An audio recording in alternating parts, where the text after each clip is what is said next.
Start recording. એક રાજા હતો અને એને ચિત્ર ખૂબ જ ગમે.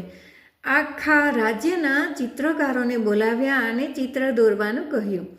કોઈના ચિત્રો એમને ગમ્યા નહીં. બધાએ ખૂબ મહેનત કરી અને પોતાની કલા અનુસાર ચિત્રો બનાવવાનો પ્રયત્ન કર્યો, પરંતુ રાજાને ગમ્યા નહીં. એટલે રાજાએ ફરીથી કહ્યું કે જે સરસ ચિત્ર બનાવશે અને મને જો એ આકર્ષક અને મનોરંજક ચિત્ર ગમી ગયું તો હું એને બહુ મોટું ઇનામ આપીશ.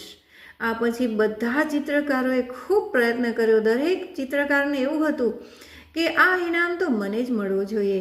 એટલે ખૂબ જ સફળતાપૂર્વક, પરિશ્રમપૂર્વક મહેનત કરી અને ચિત્ર બનાવ્યું, પરંતુ રાજાને એક પણ ચિત્ર ગમ્યું નહીં.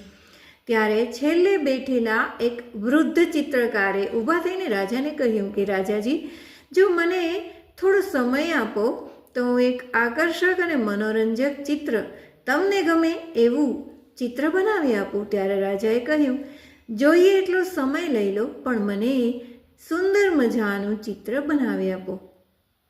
ત્યારે એક વૃદ્ધ ચિત્રકારે ખૂબ સમય માગ્યા પછી એક અદ્ભુત ચિત્ર બનાવ્યું. જે ચિત્રમાં એક નદી હતી. નદીની આજુબાજુ એક વૃક્ષ હતું અને વૃક્ષની નીચે એક વૃદ્ધ ચિત્રકાર બેઠો હતો.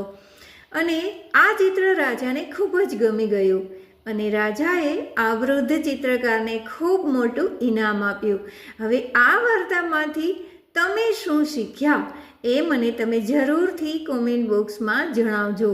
બાકી પછીના એક વિડીયોમાં હું જરૂરથી તમને આ વાર્તાનો બોધ શું હોય એ અલગથી વિડીયોમાં શેર કરીશ.